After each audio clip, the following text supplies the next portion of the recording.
காலை கதிரவனின் வெப்பத்தால் வெப்பக்கடலில் எதிர்நீச்சல் போட்டுக்கொண்டு மாலையில் இதமான தென்றலை நுகரப்போகும் என் இனிய அன்பு உள்ளங்கள் அனைவருக்கும் இனிய காலை வணக்கம். இன்று ஒரு குறள். அதிகாரம் 120, குறள் எண் 1192. தனிப்படர் மிகுதி. வாழ்வார்க்கு வானும் பயந்தாற்றால் வீழ்வார்க்கு வீழ்வார் அளிக்கும் அழி. தெய்வப்புலவர் திருவள்ளுவர், அறமும் பொருளும் நோக்கி பிரிந்தால் தம்மை இன்றியமையா மகளிர்க்கு அவரை இன்றியமையா கணவர் அவரறிந்து வந்து செய்யும் தலையழி. தன்னையே நோக்கி உயிர் வாழ்வார்க்கு வானம் அளவறிந்து பெற்றார் போலும் என்கிறார். சுருக்கமாகவும் விளக்கமாகவும் சொல்கிறேன், கேளுங்கள்.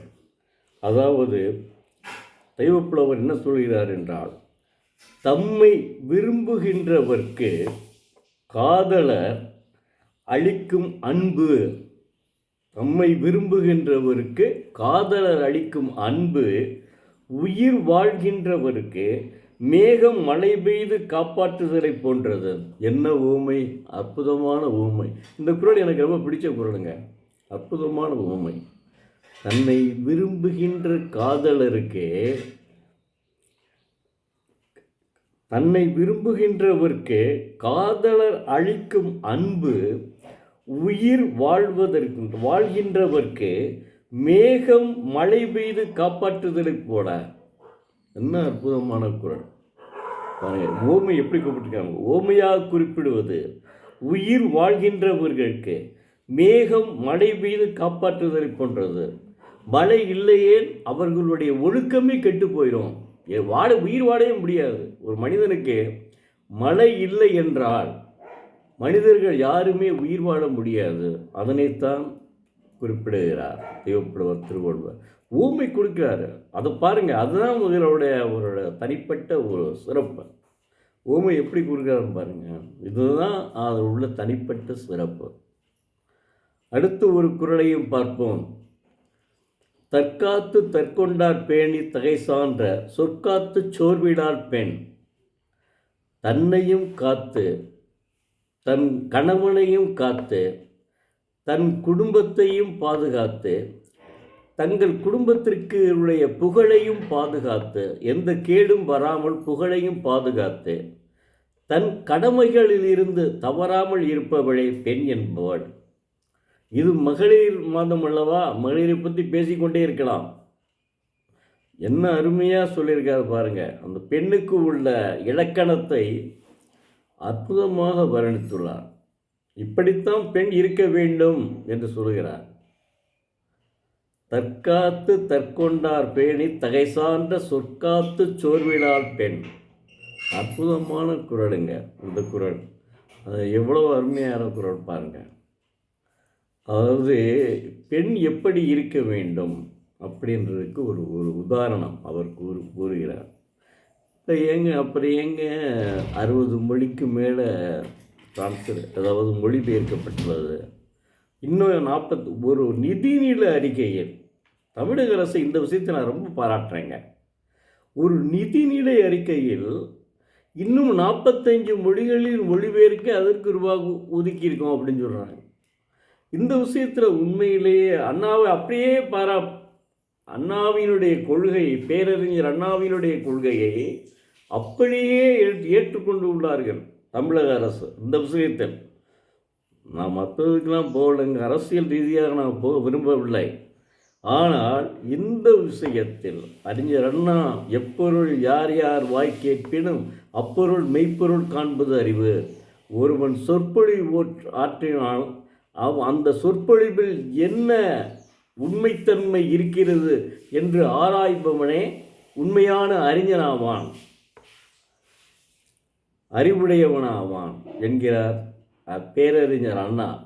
அதை அப்படியே பேரறிஞர் அண்ணா ஒரு 5 குறள் சொன்னார்னா ஒரு உரை ஆற்றும் போது ஒரு 5 குறளையாவது சொல்வார்.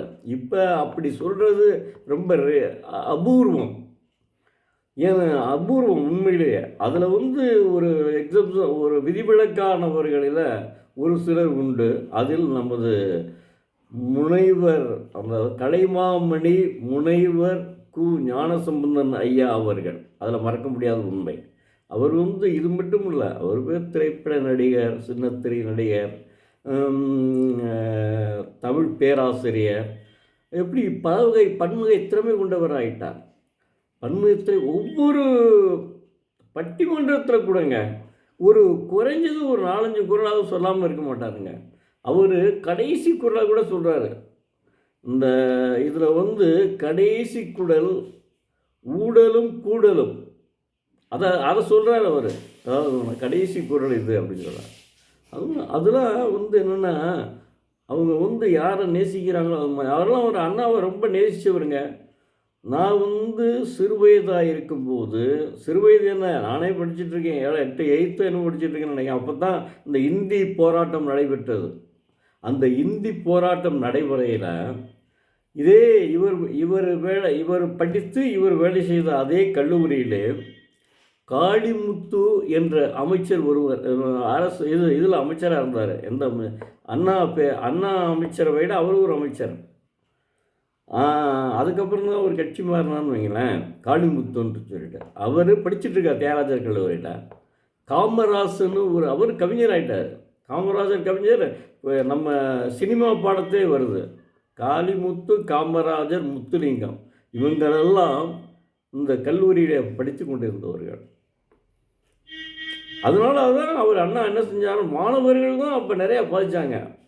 இளைஞர்களுக்கு முதல்ல வேலைவாய்ப்பு கொடுங்க அப்படின்னு சொன்னால் இளைஞரணியை ஒன்றை உருவாக்கியது பேரறிஞர் அண்ணா. மறக்கவே முடியாது, யாராலும் மறக்க முடியாது. ஏதாவது ஒருத்தர் என்னோட பேச்சு சொல்லுங்க யாராவது ஒரு சொன்னார்னா, அதை விட அந்த இளைஞரணி வந்தாங்கல்ல, அவங்கள்ட்டெல்லாம் இதை பற்றி குறைச்சி பேசுகிறாங்கன்னு வைங்க, பயங்கரமாக சண்டை போட்டுருவாங்க. எங்கள் குடும்பத்தையே வாழ வச்சவரே பேரறிஞர் அண்ணா தாங்க, அவங்க இல்லைன்னா நான் கல்யாணமே பண்ணியிருக்க கூடாது, இங்கே விளக்கேற்றி வைத்தவருங்க அப்படின்னு சொல்லுவாங்க.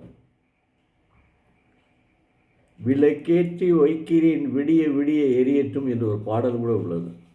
அந்த அளவுக்கு அற்புதமான ஒரு மிகப்பெரிய